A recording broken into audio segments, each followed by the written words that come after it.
Hello students, कैसे हैं आप सभी लोग। आशा करता हूं कि आप अच्छे होंगे और बोर्ड एग्जाम की तैयारी कर रहे होंगे। तो चलिए दोस्तों, आज मैं आपके लिए लेकर के आया हूं करेक्ट फॉर्म ऑफ वर्ब, जो कि आपके बोर्ड एग्जाम में 4 नंबर की पूछे जाने वाली है इंग्लिश ग्रामर के अंदर। तो इसको आप अपन इस तरीके से एक सेटअप तरीके से पढ़ेंगे कि आपको इस ओनली इस वीडियो को पढ़ करके और आपके 4 नंबर पक्के हो जाएंगे। तो देखिए, ये सबसे पहले आपके प्रेजेंट सिंपल टेंस आता है। कौन सा टेंस आता है दोस्तों? प्रेजेंट सिंपल टेंस आता है, जिसको अपन प्रेजेंट इंडेफिनेट टेंस भी बोलते हैं। प्रेजेंट इंडेफिनेट टेंस के अंतर्गत आपके ये एडवर्ब है, टाइम एक्सप्रेसिंग वर्ड है, जिनको याद रख करके और अपन करेक्ट फॉर्म ऑफ वर्ब भरते हैं। जैसे देखिए, आपको याद रखना पड़ेगा often, always, daily, usually, regularly, rarely, scarcely, twice a day, every week, every month, every year, every day, in the morning, in the evening. इन सभी टाइम एक्सप्रेसिंग वर्ड को ध्यान में रख करके जब ये टाइम एक्सप्रेसिंग वर्ड आप याद कर लेंगे, उसके बाद में ये रूल फॉलो करना है। यदि आपको सेंटेंस के अंदर इन वर्ड्स में से कोई सा भी वर्ड दिख जाता है, तो आपको इस रूल को फॉलो करना है। यदि आपका सब्जेक्ट सिंगुलर है, यदि आपका डूअर कर्ता सिंगुलर है, तो आपको उस वर्ब में, जो वर्ब आपको ब्लैंक्स में दी गई होगी, उस वर्ब में वर्ब की फर्स्ट फॉर्म में एस या ईएस लगा देना है। अब दोस्तों, ईएस कब लगाते हैं? जब वर्ब के अंत में S H, C H, double S, X, O, Z, E S, यदि ये वर्ब के अंत में दी गई हो तो अपन ईएस लगाते हैं, नहीं तो वर्ब में एस लगा देते हैं। आगे देखिए, यदि सेंटेंस के अंदर यूनिवर्सल ट्रूथ, जैसे कोई सार्वभौमिक सत्य, यूनिवर्सल ट्रूथ के अंदर आते हैं, सार्वभौमिक सत्य के अंदर आते हैं। मैथमेटिकल और साइंटिफिक फैक्ट्स, जैसे the water freezes at 0 degree Celsius, पानी 0 डिग्री सेल्सियस पर क्या हो जाता है? जम जाता है। इस तरीके के जो साइंटिफिक और मैथमेटिकल फैक्ट आते हैं, वो भी प्रेजेंट सिंपल टेंस में ही आते हैं, और उनके लिए भी यही रूल फॉलो करना होता है। वर्ब की फर्स्ट फॉर्म में एस या ईएस लगाते हैं दोस्तों, और प्लूरल सब्जेक्ट के साथ में वर्ब की फर्स्ट फॉर्म लगाते हैं। यदि नेगेटिव सेंटेंस दिया होता है तो सिंगुलर सब्जेक्ट के साथ डज नॉट लगा देते हैं, और प्लूरल सब्जेक्ट के साथ डू नॉट का यूज कर देते हैं। किसका यूज कर देते हैं? डू नॉट का यूज कर देते हैं। इस चीज को भी ध्यान में रखना है।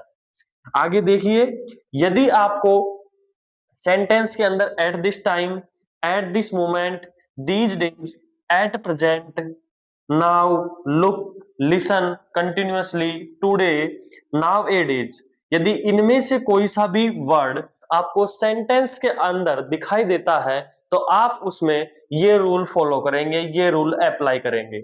जिसमें सब्जेक्ट आपको दिया हुआ होगा और जो वर्ब आपको दी हुई होगी, उसमें आईएनजी लगाना है, और उससे पहले हेल्पिंग वर्ब का यूज करना है। हेल्पिंग वर्ब किस तरीके से करनी है?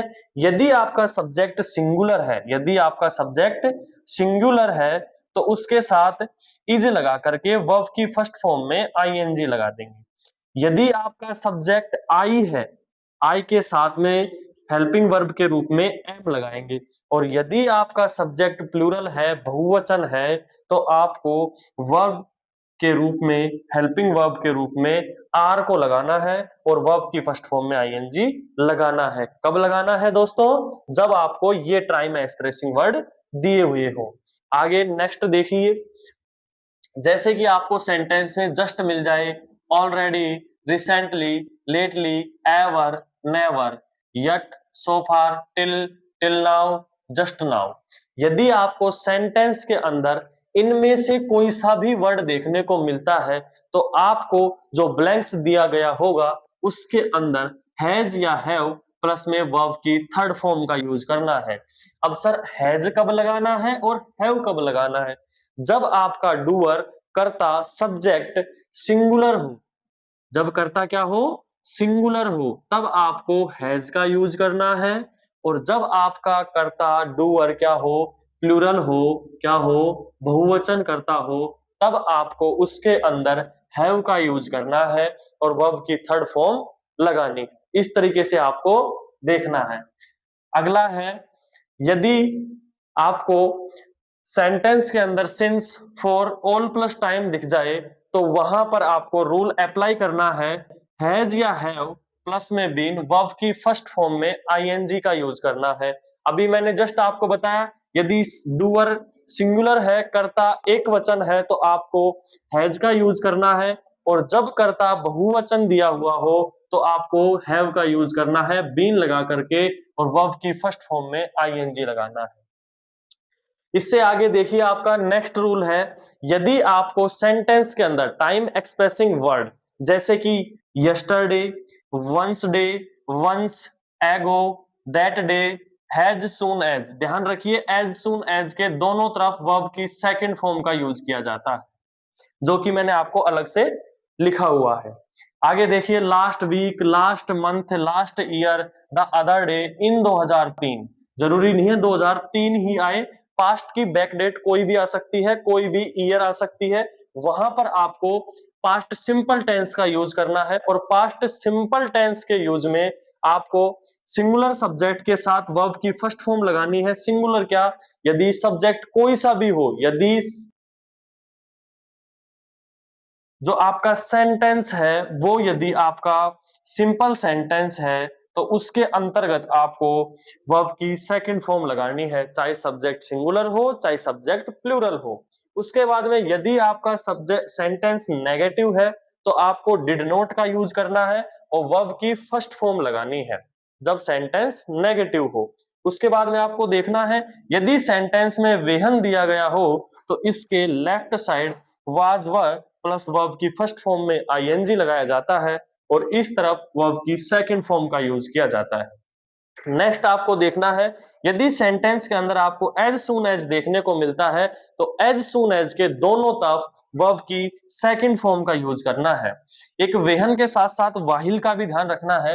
यदि आपको ये दिया गया हो वेन के बाद यदि वाहिल दिया गया हो, जब कोई दो कार्य एक साथ जारी हो और वहां पर वाहिल का यूज किया गया हो तो वहां पर दोनों जो वाक्य हैं उनमें पास्ट कंटिन्यूअस टेंस का यूज किया जाता है। जैसे मेरे पिताजी मेरे पिताजी जब अखबार पढ़ रहे थे मैं खेल रहा था, तो यहां पर जो दोनों कार्य है वो एक साथ जारी है, यानी कि जब पिताजी अखबार पढ़ रहे थे उसी टाइम पर मैं खेल रहा था।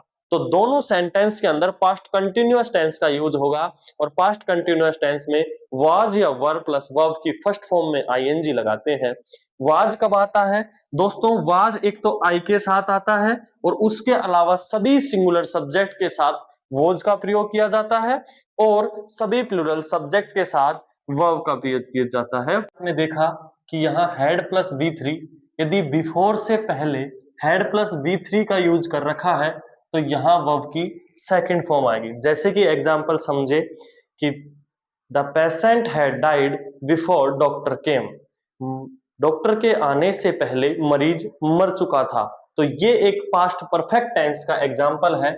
इसमें हैड प्लस V3 पहले आ जाएगा, the patient had died before doctor केम, यानी वर्ब की सेकंड फॉर्म। तो बिफोर के इधर की साइड वर्ब की सेकंड फॉर्म आती है और इधर की साइड हेड प्लस V3 आता है। आगे देखिए आफ्टर में जस्ट उल्टा हो जाता है दोस्तों, इधर क्या आ जाता है, इधर वर्ब की सेकंड फॉर्म आ जाती है और इधर हेड प्लस V3 आ जाता है। कब? जब सेंटेंस में आफ्टर दिया हुआ हो तो इधर की साइड हेड प्लस V3 का यूज कर देंगे और इधर की साइड वर्ब की सेकंड फॉर्म का यूज करेंगे। डायरेक्टली ध्यान रख सकते हो। नेक्स्ट रूल देखिए, यदि टुमारो आ जाए, next day, next month, next week, next year, the coming day, the following day और इन फ्यूचर, कुछ भी फ्यूचर की चीजें आ जाएं तो उसमें क्या आता है, उसमें फ्यूचर सिंपल टेंस आ जाता है, फ्यूचर इंडेफिनेट टेंस आ जाता है। और फ्यूचर इंडेफिनेट टेंस के अंतर्गत जो रूल लगाते हैं अपन, वो क्या लगाते हैं कि आई और वी के साथ सेल का यूज करते हैं। आई और वी के साथ किसका यूज करते हैं? आई और वी के साथ सेल का यूज करते हैं और वर्ब की फर्स्ट फॉर्म लगा देते हैं। बाकी सभी सब्जेक्ट के साथ विल और वर्ब की फर्स्ट फॉर्म का यूज किया जाता है।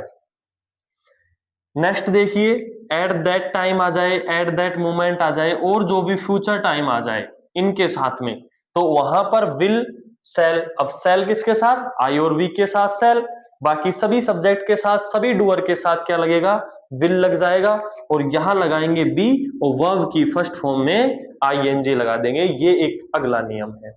नेक्स्ट देखिए, जब वाक्य में, जब सेंटेंस के अंदर वहन, जब सेंटेंस के अंदर दो बार टाइम दिया गया हो या बाई प्लस टाइम दिया गया हो, यदि only by plus future time दिया गया हो, वहां तो लगेगा फ्यूचर परफेक्ट टेंस, और यदि since for all plus future time दिया गया हो तो वहां पर लगता है future perfect continuous tense. Future perfect continuous tense में क्या करते हैं, विल, शैल और बीन के साथ वर्ब की फर्स्ट फॉर्म में आईएनजी लगाते हैं।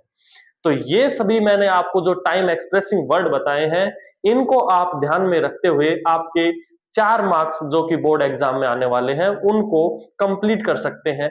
इनके थ्रू अपन एग्जाम्पल करके देख लेते हैं, जो प्रीवियस ईयर एग्जाम्पल है, जो बार बार पूछे जाते हैं और आए हुए हैं। तो आइए उनको देख लेते हैं, ये उनको यहां पर समझेंगे। जैसे एग्जाम्पल दे रखा है कि the train blanks reach the station before I reach दिया, मेरे वहां पहुंचने से पहले जो ट्रेन है वो वहां पहुंच चुकी थी, कहां, स्टेशन पर पहुंच चुकी थी। तो देखिए यहां बिफोर आ गया, मैंने बताया बिफोर के बाद यदि वर्ब की सेकंड फॉर्म दी हुई हो तो बिफोर से पहले हैड प्लस बी थ्री का यूज करेंगे, तो यहाँ हैड और रीच की थर्ड फॉर्म हो जाएगी रीच, तो यहाँ जो ब्लैंक्स है उसमें आ जाएगा हैड रीच्ड। इस तरीके के एग्जाम्पल्स आपको आपके बोर्ड एग्जाम में देखने को मिलेंगे। जैसे यहाँ है my mother always blanks worship God in the morning, मेरी जो माता जी है वो मॉर्निंग में यानी सुबह भगवान की पूजा करती है। तो यहाँ ऑलवेज टाइम एक्सप्रेसिंग वर्ड देखने को मिल गया। यदि ऑलवेज है तो प्रेजेंट सिंपल टेंस है, और प्रेजेंट सिंपल टेंस में वर्ब की फर्स्ट फॉर्म में एस या एस लगाते हैं। तो ये जो वर्ब है इसमें एस लगा देंगे, तो यहाँ आ जाएगा वर्शिप्स, क्या आ जाएगा, वर्शिप्स आ जाएगा। ठीक है। नेक्स्ट देखिए, Ram always blanks attend his classes, यहां देखिए ऑलवेज टाइम एक्सप्रेसिंग वर्ड आ गया। यदि यहां ऑलवेज आ गया तो ये वर्ब की फर्स्ट फॉर्म में एस या एस लगेगा, क्योंकि ये प्रेजेंट सिंपल टेंस है। कौन सा टेंस है, प्रेजेंट सिंपल टेंस, और प्रेजेंट सिंपल टेंस में क्या लग जाएगा, वर्ब की फर्स्ट फॉर्म में एस या ईएस लगता है। अब देखिए यहां राम सिंगुलर सब्जेक्ट है, डूअर कौन सा है, सिंगुलर है, तो यहां वर्ब में क्या लग जाएगा, एस लग जाएगा, तो यहां हो जाएगा अटेंड्स। ठीक है दोस्तों। नेक्स्ट देखिए, Parul finish this work last night, यहां लास्ट वर्ड आ गया। लास्ट वर्ड पास्ट टेंस को रिप्रेजेंट करता है, ये पास्ट इंडेफिनेट टेंस है, और जो पास्ट इंडेफिनेट टेंस है, पास्ट इंडेफिनेट टेंस में वर्ब की सेकंड फॉर्म का यूज किया जाता है। कौन सी फॉर्म का यूज किया जाता है, वर्ब की सेकंड फॉर्म का यूज किया जाता है सिंपल सेंटेंस में, अफर्मेटिव सेंटेंस में, और नेगेटिव सेंटेंस में डिड नॉट का यूज किया जाता है। तो यहां वर्ब की सेकंड फॉर्म आ जाएगी, तो फिनिश की सेकंड फॉर्म हो जाएगी यहां पर फिनिश्ड हो जाएगी, क्या हो जाएगी, फिनिश्ड हो जाएगी। नेक्स्ट एग्जांपल देखिए, व्हेन आई सा हर, जब मैंने उसे देखा, कब, फर्स्ट बार, पहली बार, सी सिट इन कैफे, वो कैफे में बैठी थी। तो यहां देखिए वहन के बाद में वर्ब की सेकंड फॉर्म आ गई। कौन सी फॉर्म आ गई, वर्ब की सेकंड फॉर्म आ गई। तो यहां क्या आ जाएगा, यहां पास्ट कंटिन्यूअस टेंस का यूज होगा, तो सी वाज सीटिंग आ जाएगा, क्या आ जाएगा, सी वाज सीटिंग आ जाएगा, कि जब वो कैफे में बैठ रही थी तब मैंने उसे पहली बार देखा। नेक्स्ट एग्जांपल देखिए, आई ऑफ्टन प्ले फुटबॉल, मैं क्या खेलता हूं, फुटबॉल खेलता हूं। यहां टाइम एक्सप्रेसिंग वर्ड है ऑफ्टन, और ऑफ्टन प्रेजेंट सिंपल टेंस को रिप्रेजेंट करता है, इसलिए यहां प्ले आ जाएगा। क्योंकि यदि आई की जगह कोई भी सिंगुलर सब्जेक्ट होता तो यहां वर्ब में एस या एस लग जाता। यदि यहां आई है तो यहां पर वर्ब की first form as it is आ जाएगी। टुमारो, ये देखिए टाइम एक्सप्रेसिंग वर्ड आ गया टुमारो, टुमारो आ जाए, द फॉलोइंग डे आ जाए, द नेक्स्ट डे आ जाए, तो कौन सा टेंस लगाते हैं, प्रेजेंट सिंपल टेंस लगाते हैं, प्रेजेंट इंडेफिनेट टेंस लगाते हैं। और जो प्रेजेंट इंडेफिनेट टेंस है, सॉरी फ्यूचर इंडेफिनेट टेंस लगाते हैं, future indefinite. Future indefinite tense में क्या होता है, फ्यूचर इंडेफिनेट टेंस में विल और शैल विल और शैल के साथ में वर्ब की फर्स्ट फॉर्म आती है। तो विल कब लगता है? विल सभी सब्जेक्ट के साथ लगता है, किसको